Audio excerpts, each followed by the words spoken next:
Bismillahirrahmanirrahim. Assalamualaikum warahmatullahi wabarakatuh. Alhamdulillah, segala puji bagi Allah Rabb semesta alam, yang telah melimpahkan nikmat iman, Islam, dan karunia akal yang masih sanggup membaca hikmah dari peristiwa sehari-hari. Segala syukur kami panjatkan atas segala nikmat yang kadang tersembunyi dalam peristiwa kecil namun menyimpan pelajaran besar. Sholawat serta salam semoga tercurah kepada junjungan kita, Nabi Muhammad SAW, suri teladan dalam seluruh sisi kehidupan, yang ajarannya tak hanya hidup di masjid, tapi juga hidup dalam laku tanggung jawab membangun umat dan bangsa. Judul kajian kisah kita kali ini adalah Tasyakur di Balik Tirai Hotel. Sebuah narasi reflektif yang menggambarkan bagaimana momen syukur kecil seorang ayah kepada putrinya yang lolos program magister di kampus impian, justru menjadi ruang kontemplasi terhadap kondisi sosial dan mentalitas bangsa. Apa yang ingin disampaikan? Bahwa rasa syukur tak selalu harus dibingkai pesta, tetapi bisa menjadi ruang perenungan atas realitas.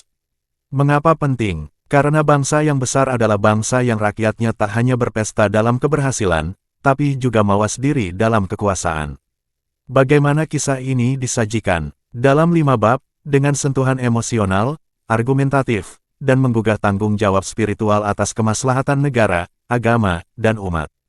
Harapan kami, semoga kisah ini menjadi kaca bagi kita semua, bahwa keberhasilan pribadi tak boleh melupakan misi kolektif membangun bangsa secara adil dan jujur. Disclaimer, kisah ini disusun sebagai refleksi keumatan dan kebangsaan. Tokoh dan latar sengaja dikaburkan atau dimodifikasi demi menjaga fokus pada nilai moral dan pelajaran bersama. Jika ada kesamaan nama, tempat, atau peristiwa, maka itu semata kebetulan yang tidak disengaja.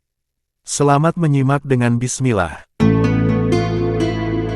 1. Keberhasilan yang membuat lututku goyah. Kabar itu datang seperti gerimis pertama di musim kemarau. Pak, alhamdulillah, aku diterima S2 di Universitas X. Hatiku mencelos. Bukan karena tak siap, tapi karena terlalu haru. Anakku, putriku satu-satunya, diluluskan Allah masuk ke kampus idaman, yang tak hanya bona fide tapi juga impian nasional para alumni S1 Indonesia. Kupeluk dia erat, mataku memanas. Seumur hidup, aku belajar menyimpan air mata. Tapi hari itu aku biarkan tumpah. Bukan karena sedih, tapi karena rasa syukur yang meluap-luap. Setelah mencarikan kos di sekitar Salemba, kuputuskan sesuatu. Mbak, malam ini kita rayakan tasyakur kecil. Tapi bukan di tempat biasa. Kita nginap semalam di Hotel Bintang 4. Petik 2. Dia kaget. Untuk apa, Pak? Untuk syukur. Tapi juga untuk belajar melihat negeri ini dari jendela hotel. Kami menimbang 3 hotel. Tarifnya hampir sama, tapi aku tak ingin sekadar nyaman. Maka kutanya, hotel mana yang hari ini paling banyak digunakan untuk rapat pejabat, pertemuan organisasi, atau instansi. Ketika sudah dipilih, aku berkata, disinilah, Mbak, kamu akan lihat wajah kekuasaan yang tak diajarkan dosenmu nanti. 2. Di meja resepsionis, bangsa yang pernah hidup dari rapat. Resepsionis hotel menyambut ramah, tapi lelahnya tak bisa disembunyikan. Saat kutanya, apakah hotel ini masih hidup seperti dulu? Ia tersenyum getir. Beda, Pak. Dulu hampir tiap hari ada rapat dewan, lembaga negara, kementerian, konferensi ormas. Sekarang, sejak pengetatan anggaran, kami mengandalkan wisatawan umum. Putriku mencatat dalam hati. Aku bisa melihat matanya membaca, bukan hanya mendengar. Dulu, Pak, hotel ini hidup dari acara-acara negara. Bahkan yang tak penting amat. Tapi sekarang, setelah 4 rapat dibatasi dan anggaran dipangkas, kami kehilangan nafas utama. Itulah realita. Hotel-hotel selama ini hidup dari limpahan anggaran negara. Rapat fiktif, seminar dadakan, diskusi bersampul proyek. Kini, saat semua itu dicekik kebijakan efisiensi, mereka mati langkah. Kita ini bangsa yang belum belajar hidup dari akal dan kerja, tapi dari dana yang terus digelontorkan kekuasaan, gumamku dalam hati. Aku ingin anakku, putriku, melihat langsung bahwa dunia ini penuh topeng. Dan hotel kadang bukan tempat rehat, tapi panggung 4 rapat penuh siasat. 3. Balkon kamar 702, mengintip kekuasaan dari jendela. Malam itu, angin dari luar jendela menyusup pelan. Langit kota masih berselimut gemerlap, tapi tak ada yang terasa benar-benar tenang di hatiku. Aku duduk di balkon kamar 702, memandangi halaman hotel dari ketinggian, dengan secangkir teh tawar di tangan dan anakku, putriku, duduk bersila di sampingku. Dia terdiam. Tapi pikiranku tidak. Di pelataran, terlihat deretan mobil dinas berwarna hitam. Beberapa di antaranya berplat merah. Ada yang menurunkan rombongan lelaki bersetelan formal, ada pula yang tampak terlalu santai untuk disebut rapat resmi. Sebagian berkerumun di kafe hotel, tertawa lepas sambil sesekali membuka laptop, lalu menutupnya lagi seolah pekerjaan hanya formalitas. Putriku memandang ke bawah cukup lama, lalu bertanya pelan, "Pak, mereka itu lagi kerja ya? Kok kayaknya enggak buru-buru?" Aku mengangguk samar. "Mereka kerja, Mbak. Tapi seringkali bukan kerja yang rakyat bayangkan. Kadang rapat itu hanya topeng. Yang dikejar bukan solusi, tapi anggaran. Yang dibahas bukan rakyat, tapi proyek." Ia tercenung. Dan aku tahu, di dalam diamnya, ia sedang belajar sesuatu yang besar, bahwa tidak semua yang tampak sibuk, benar-benar sedang membangun. "Mbak," kataku pelan, "kekuasaan itu punya aroma. Dan malam ini, aroma itu bercampur antara parfum mahal, kopi hotel, dan ambisi yang sering kehilangan ruh tanggung jawab. Kalau mereka benar-benar sedang memikirkan bangsa, mengapa bisa duduk berlama-lama tanpa berkas, tanpa ketegangan, tanpa risau akan keputusan yang akan mengubah nasib rakyat?" Putriku menatapku. Dalam matanya ada cahaya, tapi juga keresahan. "Pak, jangan bangsa ini terlalu betah rapat di hotel, tapi lupa untuk turun ke jalan." Aku hanya bisa diam, karena pertanyaannya bukan pertanyaan anak-anak. Itu suara nurani yang lahir dari pengamatan langsung, bukan dari buku kuliah. Aku bangga, tapi juga sedih, karena aku tahu, negeri ini sedang disoroti oleh generasi yang mulai tahu apa itu kepalsuan. Kami duduk kembali dalam hening. Lalu aku berkata, "Besok saat kamu duduk di ruang kuliah S2, ingat malam ini. Ilmu itu bukan untuk mendewakan jabatan, tapi untuk menjaga akal dan nurani tetap jujur." Aku menatap wajahnya dalam cahaya remang. "Jangan jadi sarjana yang buta. Jangan jadi pintar yang patuh pada sistem yang bejat. Kalau nanti kamu dapat posisi, ingat malam ini, jangan pernah jadikan kekuasaan sebagai perpanjangan kerakusan. Tapi jadikan dia sebagai amanah, karena kelak akan dimintai pertanggungjawaban." Ia ngangguk. "Pak, aku janji, aku nggak akan jadi bagian dari sistem yang hanya hidup dari amplop dan kal-akalan." Dan malam itu, balkon kamar 702 jadi kelas kuliah pertama bagi putriku. Kelas yang tak ada di dalam KRS, tapi penuh dengan hikmah kehidupan yang bisa menyelamatkannya dari jadi generasi penerus kebobrokan bangsa. 4. Tasyakur yang tidak butuh tumpeng. Pagi itu, resto hotel belum ramai. Aroma kopi, sosis panggang, dan roti bakar menyebar seperti kabut tipis yang menggoda. Aku dan putriku duduk di meja paling ujung, menghadap jendela kaca yang mantulkan cahaya matahari kemerahan. Sarapan kami sederhana, bubur ayam hangat, buah potong, dan 2 gelas teh manis. Tapi bukan soal rasa yang jadi renunganku pagi itu, melainkan suasana. Meja lain tampak kosong, kecuali satu sudut yang tampaknya dipesan untuk rombongan pejabat dari lembaga tertentu. Mereka datang bergelombang, beberapa masih mengantuk, beberapa lain sudah tertawa riang, memamerkan isi laptop, grafik proyek, dan entah apa yang disebut rekomendasi internal.